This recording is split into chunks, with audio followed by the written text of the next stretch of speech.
Assalamualaikum warahmatullahi wabarakatuh. Nama saya Nur Syazlin binti Muhammad Zaid. Saya dari program BEEY. Saya akan menceritakan tugasan saya, iaitu tugasan minggu ke-7 berkaitan dengan lontar peluru.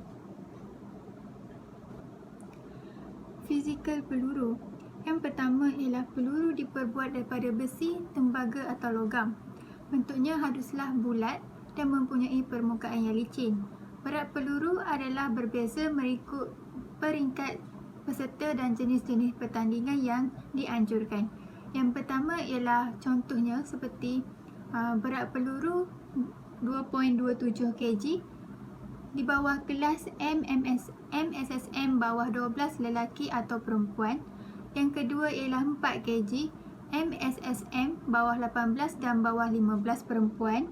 4.55 kg MSSM bawah 15 lelaki, dan yang keempat ialah 5.45 kg MSSM bawah 18. Yang seterusnya ialah peraturan asas lontar peluru. Lontaran dibuat dalam bulatan yang bergaris pusat 2.13 meter. Pelontar masuk dan keluar dari bahagian belakang bulatan. Peluru mestilah mendarat dalam sektor 40 darjah.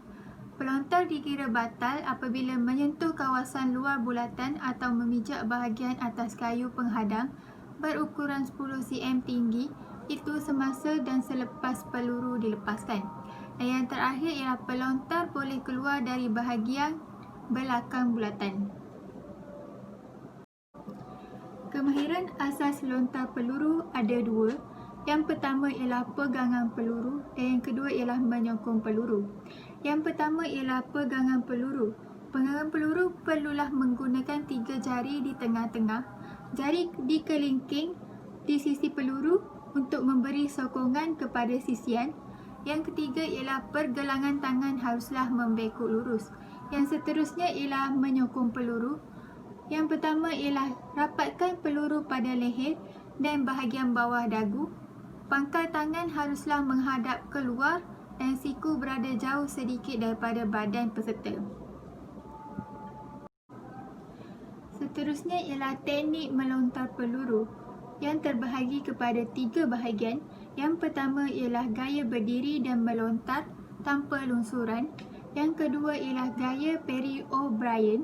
Dan yang ketiga ialah gaya melungsur selangkah. Okey, gaya yang pertama ialah gaya berdiri dan melontar tanpa lungsuran. Mempunyai 2, iaitu lakuan sedia dan kilasan badan. Lakuan sedia ialah peserta haruslah berdiri di hadapan bulatan dengan bahu kirinya menghala ke arah lontaran. Letak peluru di bahagian yang sesuai, iaitu di bawah telinga. Yang ketiga ialah rendahkan badan dan bengkokkan kaki kanan yang terletak hampir dengan garis pusat bulatan. Yang seterusnya ialah berat badan peserta hendaklah dipindahkan ke kaki belakang. Okey, yang untuk kilasan badan pula, bahu tangan bebas digerakkan ke hadapan. Kemudian diikuti dengan bahagian pinggul kanan bergerak ke hadapan dan ke atas. Yang ketiga ialah serentak dengan kesemua pergerakan ini, tangan haruslah menolak peluru tersebut. Gaya yang kedua ialah gaya melungsur selangkah. Okey, pada lakuan sedia, peserta berdiri di bahagian belakang bulatan dengan membelakangkan kawasan lontaran. Letak peluru di bawah bahagian telinga. Bongkokkan badan dengan membongkokkan kaki kanan. Kaki kiri dibiarkan selesa, bengkok dan mencecah bahagian tengah bulatan dengan hujung kaki peserta. Tangan bebas berperanan untuk mengimbangi kedudukan badan dan ia diletakkan di hadapan badan pelontar dengan sikunya dibengkokkan sedikit. Okey, untuk lungsuran pula, daripada lakuan sedia, menolak dengan kaki kiri supaya kaki kanan pelontar dapat membuat lungsuran ke bahagian tengah bulatan. Lungsuran mestilah dilakukan secara pantas dan licin. Berat badan pelontar mestilah masih berada di atas kaki kanan, manakala bahagian badan pula terus dibiarkan membongkok dan jangan tegakkan badan semasa melungsur.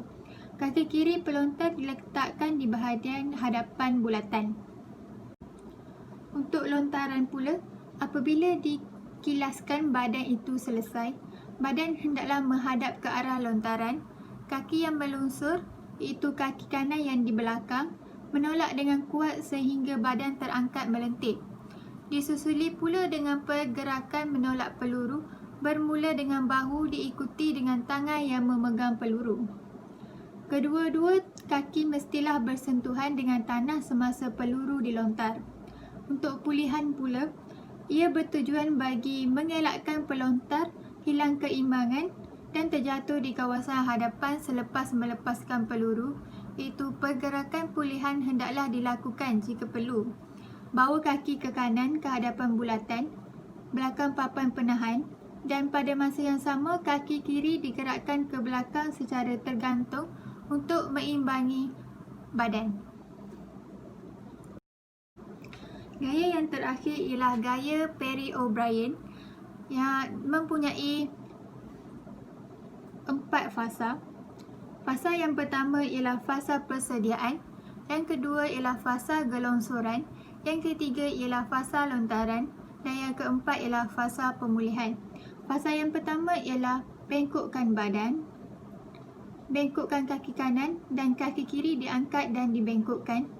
Fasa gelongsoran pula, tendang kaki kiri cepat ke belakang ke arah lontaran, serentak gelongsorkan kaki ke kanan ke tengah bulatan.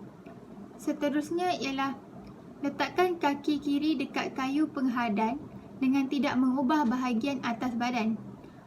Seterusnya pula kaki kanan menggerakkan pinggul ke atas dan ke hadapan. Bahu hendaklah menghadap arah lontaran. Fasa lontaran pula ialah siku kanan diangkat tinggi, kaki kiri masih menyentuh bulatan dan maka peluru itu dilepaskan. Fasa yang keempat ialah fasa pemulihan, lompat dan mendarat dengan kaki kanan. Seterusnya pindahkan berat badan daripada kaki kiri ke kaki kanan. Cara-cara mengukur jarak lontaran. Jarak lontaran hendaklah diukur dari kesan lontaran peluru di kawasan mendarat sehingga ke bahagian dalam panahan atau garis bulatan. Hujung pita ukur ditempatkan pada bahagian kesan peluru yang paling dekat dengan bulatan lontaran.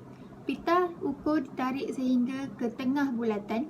Bacaan pita yang bertemu dengan bahagian dalam penahan akan menunjukkan bacaan lontaran bagi peserta yang bertanding.